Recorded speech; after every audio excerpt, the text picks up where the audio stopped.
ونصلي على رسوله الكريم اما بعد فاعوذ باللہ من الشیطان الرجیم بے بسم اللہ اسم الادا اے وی کہنا بھارا ہو نال شفاعت سرور عالم چھٹ سی عالم سارا ہو حدوں بے حد درود نبی نو جس دا ایڈ پسارا ہو میں قربان تنہا تو باہو جنہاں ملیا نبی صاحب.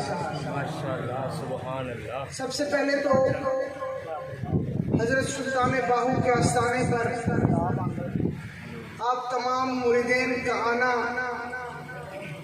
انتہائی خوش آئند ہے، اور میں آپ لوگوں کو یہ مبارکباد پیش کرتا ہوں کہ اس سال حضرت سلطان باہو نے آپ کی منظوری کی تھی کہ آپ ان آستانوں پر تشریف لائیں اور ان کے دربار کی حاضری نصیب کی.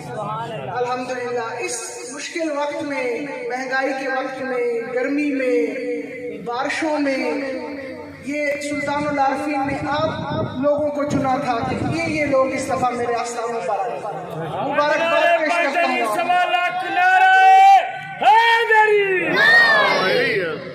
اس کے بعد میں چاہتا ہوں کہ آپ آج جب حضرت سلطان باہو کے اس آستانے پر آئے ہیں تو کم از کم حضرت سلطان باہو کا عقیدہ اور جو اصل عقیدہ اہل سنت ہے وہ لے کر ادھر ادھر کے عقیدوں میں نہ پڑیں. جو آپ کے مرشد کا عقیدہ ہے اس عقیدے کو لے کر جائیں. آج اس پرفتن دور میں اتنے زیادہ مسائل پیدا ہو گئے کہ اگر کوئی ذکر اہل بیت کرتا ہے تو اسے ایک مخصوص طبقے کے ساتھ جوڑ دیا جاتا ہے، اور اگر صحابہ کرام کا ذکر کیا جاتا ہے تو اسے دوسرے طبقے کے ساتھ جوڑ دیا جاتا ہے. حالانکہ اصل اسلام کی روح اسی میں ہے کہ آپ ذکر اہل بیت بھی کریں اور حضور کے صحابہ کا احترام بھی کریں. ہم ذکر صحابہ بھی کرنے والے ہیں اور محبت اہل بیت بھی رکھنے والے ہیں. میرے اور آپ کے آقا حضرت محمد مصطفیٰ صلی اللہ علیہ وسلم نے فرمایا کہ میری اہل بیت حضرت نوح علیہ السلام کی کشتی کی مانند ہے کہ جو میری اس کشتی میں، جو نوح علیہ السلام کی اس کشتی میں سوار ہو گیا اس نے بقا پائی، اور جو اس میں سوار نہ ہوا وہ برباد ہو گیا. اس کے بعد حضور رسالت مآب حضرت محمد مصطفیٰ صلی اللہ علیہ وسلم ایک اور جگہ فرماتے ہیں کہ آپ نے آخری خطبے میں فرماتے ہیں کہ اے ایمان والوں سن لو، میں تمہارے درمیان دو چیزیں چھوڑ کے جا رہا ہوں، اور وہ کیا ہے؟ ایک قرآن اور ایک میری اہل بیت. اے ایمان والوں کبھی قرآن اور میری اہل بیت کو نہ چھوڑو، ہمیشہ ان کا دامن تھامے رکھو، تمہیں زندگی میں کبھی ناکامی نہیں ہوگی. حضور آخری خطبے میں فرما رہے ہیں اور لوگوں سے پوچھ رہے ہیں کہ اے حاجیوں ہاتھ اٹھا کر گواہی دو کہ اے لوگوں تم سے زیادہ کس کا حق ہے. حضور ان صحابہ سے پوچھ رہے ہیں، ان حاجیوں سے پوچھ رہے ہیں کہ بتاؤ تم سے زیادہ کس کا حق ہے. تو وہ صحابہ سب نے یک زبان ہو کر کہا کہ اللہ اور اللہ کے رسول، کہ ہم پر اللہ اور اللہ کے رسول کا سب سے زیادہ حق ہم پر اللہ اور اللہ کے رسول کا ہے. اور اس کے بعد تو پھر میرے آقا حضرت محمد مصطفیٰ فرماتے ہیں تو پھر سن لو، من کنت مولا ہو فہذا علی المولا. اور پھر حضرت مولا علی کا ہاتھ اٹھا کر فرماتے ہیں کہ جس کا میں مولا گیا ہوں اس کا علی. اور پھر دعا فرماتے ہیں. حضور رسالت اللہ نے یہ جب فرمایا اور اس کے بعد دعا کی کہ اے خدا تو اس سے محبت کر جو علی سے محبت ہے، اور تو اس سے دشمنی کر جو علی سے دشمنی ہے، اور تو اس سے بغض کر جو علی سے بغض ہے. اپنے اندر سے مولا علی اور اہل بیت کا بغض نکال دے. یہ پیغام ہے حضرت سلطان باہو کے آستانوں کا. اور اس کے بعد بات یہاں ختم نہیں کر رہا، بات آگے بڑھ رہا ہوں، اور وہ یہ ہے کہ کچھ لوگ آپ کے اور ہمارے دلوں میں خلفائے راشدین اور صحابہ کرام کے بارے میں غلط باتیں ٹھوس رہے ہیں. خدارا ان لوگوں کے شر سے بچیں، وہ شیطانی کر رہے ہیں. جتنی محبت اہل بیت اور خلفائے راشدین اور صحابہ کرام میں تھی، میں اس کی چند مثالیں آپ کو پیش کرتا ہوں کہ جب حضرت ابو بکر صدیق کو صدیق کا لقب کس نے دیا؟ میرے آقا محمد مصطفیٰ نے. اور وہ کب دیا؟ جب حضور رات کے ایک پہر میں معراج پر تشریف لے گئے، اور جب معراج سے واپس آئے تو انہوں نے اپنا وہ واقعہ سارا بیان کیا اور ان مکہ والوں کو بتایا کہ میں رات کے اس پہر اللہ سے ملاقات کرنے گیا تھا، اور وہاں میں نے جنت کی اور دوزخ کی سب معاملات دیکھے. تو اس کے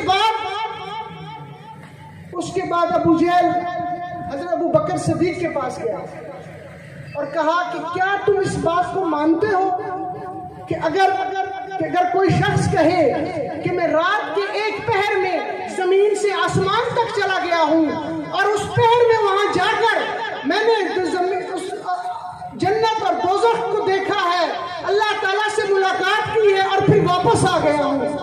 حضرت ابو بکر صدیق نے کہا یہ ممکن نہیں، میں اس بات کو نہیں مانتا. تو ابو جہل نے کہا تو پھر ٹھیک ہے، چلو ہمارے ساتھ، کیونکہ یہ بات تو تمہارے محمد رسول اللہ نے کی ہے. تو حضرت ابو بکر صدیق نے کہا ارے رکو، اگر یہ بات میرے مصطفیٰ نے کی ہے تو حق کی ہے، پھر اس میں کوئی جھوٹ نہیں. جب حضرت ابو بکر نے یہ بات کی اور حضور تک یہ بات پہنچی تو اس وقت حضور رسالت مآب نے حضرت ابو بکر صدیق کو صدیق کا لقب دیا. اور حضرت ابو بکر صدیق کے ساتھ جو ایک من گھڑت واقعہ باغ فدق کا جوڑ کر ان کو اہل بیت اطہار کا دشمن قرار دیا جاتا ہے، میں ان جاہلوں کو یہ کہنا چاہتا ہوں کہ اے جاہل انسان، تم پہلے تاریخ اسلام کو پڑھو. جب سیدہ کائنات حضرت ابو بکر صدیق کے پاس اس معاملے کو لے کر گئی تو حضرت ابو بکر صدیق نے فرمایا، عرض کی کہ اے بی بی فاطمہ، آپ کا یہ خیال ہے کہ میں آپ کی شان و عظمت سے واقف نہیں؟ کیا میں آپ کے مرتبے کو نہیں جانتا؟ میں جانتا ہوں، لیکن مجھے اس خدا کی قسم جس کے ہاتھوں میں میری جان ہے، مجھے اس خدا کی قسم کہ میں نے آپ کے بابا حضرت محمد مصطفیٰ کے منہ مبارک سے سنا ہے کہ ہماری کوئی میراث نہیں، اور ہمارا کوئی بھی وارث نہیں ہوتا. جو کچھ بھی ہم اپنے بعد چھوڑتے ہیں وہ صدقہ ہوتا ہے. اور اس کے بعد یہ بات سننے کے بعد حضرت بی بی فاطمہ وہاں سے روانہ ہو گئی، اور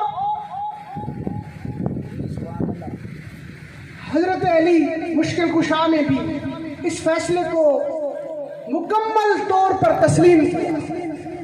انہوں نے مکمل طور پر اس فیصلے کو تسلیم کیا، اور جب حضرت ابو بکر کی بات کو پورے دل سے قبول کر لیا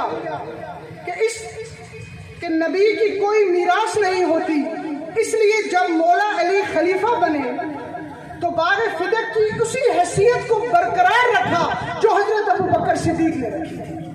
اگر ان کے دل میں یہ ہوتا کہ حضرت ابو بکر صدیق کا فیصلہ غلط ہے تو وہ اس میراث کو، اس فیصلے کو ختم کرتے، اور پھر وہ حضور کی آل حسن و حسین میں تقسیم کروا دیتے، لیکن انہوں نے ایسا نہیں کیا۔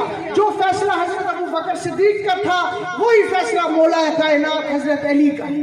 نعرہ تکبیر، نعرہ تکبیر، اللہ اکبر، نعرہ تکبیر، اللہ اکبر، نعرہ رسالت، نعرہ حیدری، نعرہ غوثیہ۔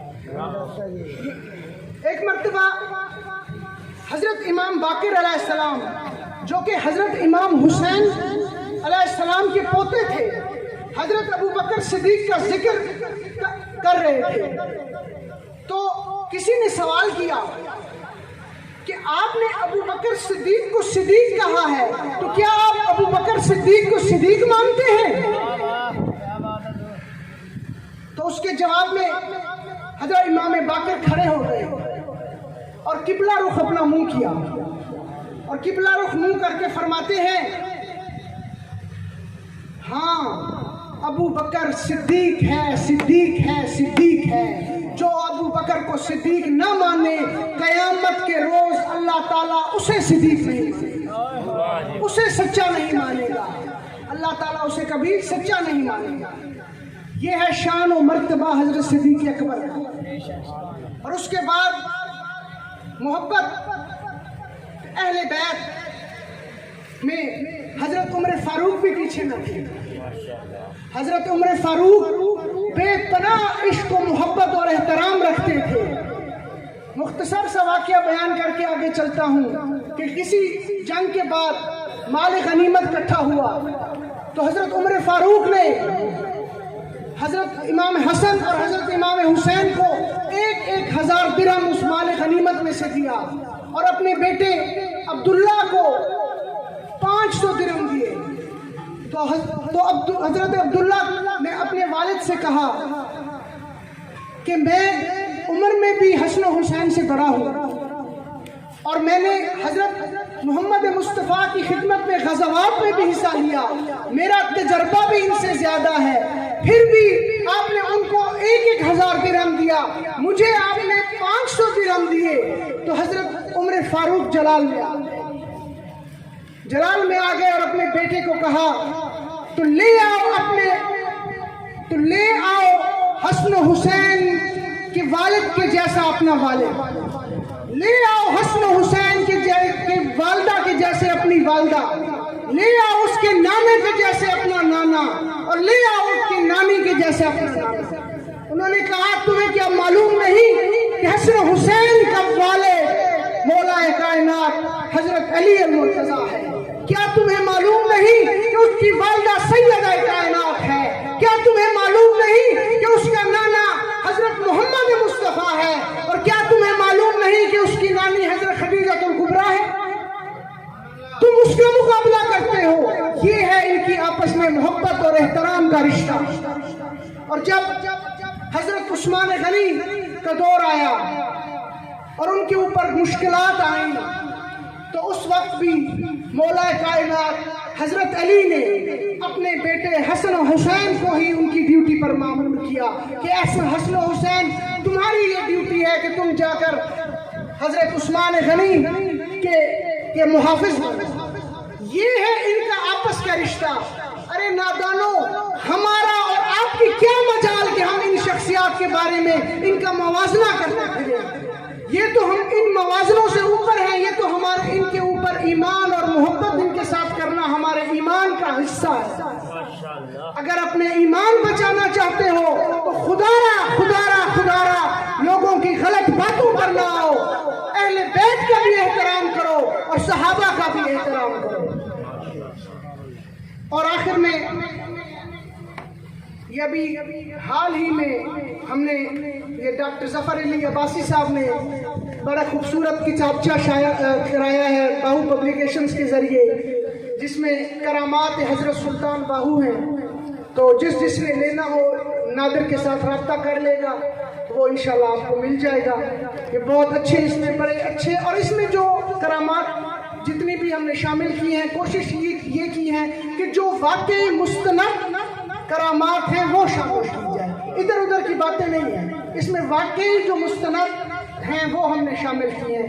اللہ تعالیٰ آپ کی اور ہماری حاضری